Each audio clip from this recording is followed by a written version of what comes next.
আসসালামু আলাইকুম। আপনারা সবাই কেমন আছেন? আশা করি আল্লাহর রহমতে ভালোই আছেন। এই যে দেখুন, আমি আজকে এই মাছগুলো ভাজার পর এখানে দুই ধরনের মাছ আছে। একটা রিশিয়া মাছ বলি আমরা, তারপর দিই, আর এটা উন্দারা মাছের মতো, উন্দারা বাইলে আছে যেটার মতো। এই দুই ধরনের মাছ আগে ভেজে নেব। ভেজে আমি একটা সবজি দিয়ে রান্না করব। তো আপনারা দেখুন আমি কীভাবে কী দিয়ে রান্না করি। দিয়ে দেবো বিসমিল্লাহির রহমানির রহিম। এই যে আমি কড়াইয়ের মধ্যে সয়াবিনটা দিয়ে দিলাম, দেওয়ার পর মাছটা দিয়ে দিচ্ছি। মাছটার মধ্যে আমি শুধু লবণ, হলুদ, একটুখানি মরিচের গুঁড়ো দিয়ে মেখে তারপরে ভাজতেছি। এবার আমার মাছটা ভুনা হয়ে গেছে। মাছটা ভুনা হওয়ার পরে আমি এবার ওই মাছ ভাজার তেলের মধ্যেই দিয়ে দিছি পেঁয়াজ কুচি। পেঁয়াজটা একটু ভাজা ভাজা হওয়ার পরে এই যে দেখুন, এবার দিয়ে দেব 1.5 চামচ রসুন বাটা আর আধা চামচ জিরা বাটা। এবার রসুন আর জিরাটা ভাজা হওয়ার পরে পেঁয়াজের সাথে এবার দিয়ে দেব 1 চামচ উঁচু করে হলুদের গুঁড়ি আর সামান্য একটু মরিচের গুঁড়ি দিলাম, আধা চামচ থেকে কম।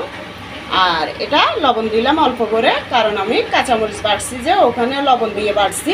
এরপরে মাছ ভাজা করছি যে এটার মধ্যে লবণ দিছি, তাই এখন অল্প করে দিলাম, যদি লাগে পরে আবার দেব।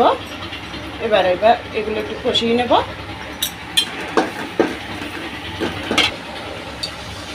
এবার এটা 30টা দিয়ে একটু পানি দিয়ে দিই।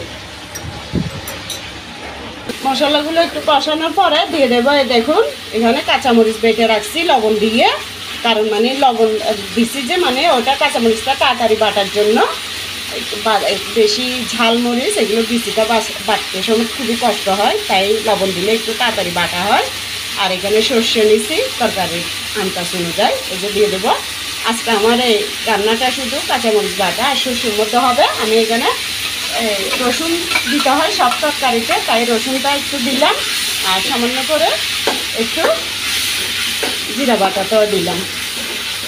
তো এটা ভালো করে একটু 2-1 মিনিট কষিয়ে নিই। একটু কষানোর পর এবার দিয়ে দেবো একটু পানি।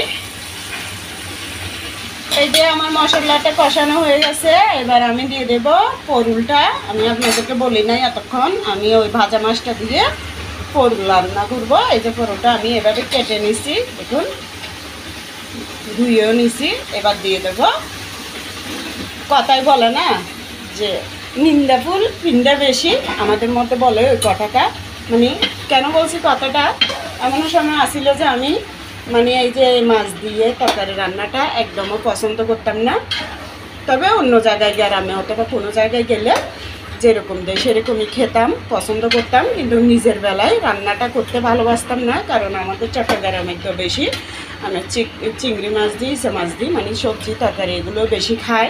মাঝে মধ্যে 2-1টা মাছের মাথা দিয়ে সবজি হয়তো এই ধরনের খাই। কিন্তু এখন আমার এই যে করোনার টিকা দেওয়ার পর এমন পরিস্থিতি হয়েছে যে আপনার মানে ইচা মাছ, ইলিশ মাছ এগুলো খেলেই দেখি যে অ্যালার্জির একটু ভাব দেখা দেয়। তাই এই কারণে একটু চিংড়ি মাছ, ইলিশ মাছ এগুলো এখন মোটেই আনা তো নিষেধ, খাইতেও পারি না। যদি কোনো সময় শখ করে একটু আনি, খেতে ইচ্ছা করলে সাথে সাথে চামড়ার মধ্যে অ্যালার্জির ভাব দেখা দেয়। তবে তেমন খুব খারাপভাবে না, এমনি চুলকানোটা ওটা আমাদের কখনো ছিল না। তাই করোনা টিকার পর দেখি যে এগুলো খাইলে এই সমস্যা দেখা দেয়, তাই এগুলো কমই খাই আমরা। না খেলে সবাই সুস্থ থাকি, খেলে সমস্যা দেখা দেয়। না খেলে এটার কোনো সমস্যা হয় না, দেখাও দেয় না। তাই এখন এই ধরনের রান্নাগুলো আমার খেতে খেতে এখন খুবই ভালো লাগে। খাওয়াটাই ধরছি পুরোটাই, খুবই ভালো লাগে। তাই আপনাদেরকেও দেখাই, আমার রান্নাগুলো যদি ভালো লাগে আপনারা একবার হলেও করে খেয়ে দেখবেন। আমি যতই রান্নার চাচ্ছি সব রান্নাই আপনারা যদি দেখে থাকেন, পছন্দ হয়, তাহলে একবার হলেও এই ধরনের রান্নাগুলো করে খেয়ে দেখবেন। আমি করি যে আমার থেকে এখন ভীষণ ভালো লাগে। এই যে পরোলটা আমি কিছুক্ষণ কষানোর পরে এবার দিয়ে দেবো টমেটো কুচিগুলো। এবার দিয়ে দেব মাছ ভেজে রাখাগুলো।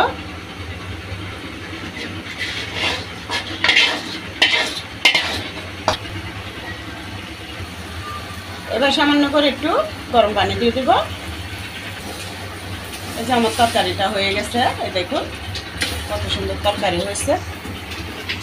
আসলে আমি আগে খেতাম না এই ধরনের তরকারি, এখন খুবই ভালো লাগে। তাই আপনারা করে থাকবেন, ভালো লাগলে লাইক সাবস্ক্রাইব করে পাশে থাকবেন। সবাই ভালো থাকবেন, আল্লাহ হাফেজ, আসসালামু আলাইকুম।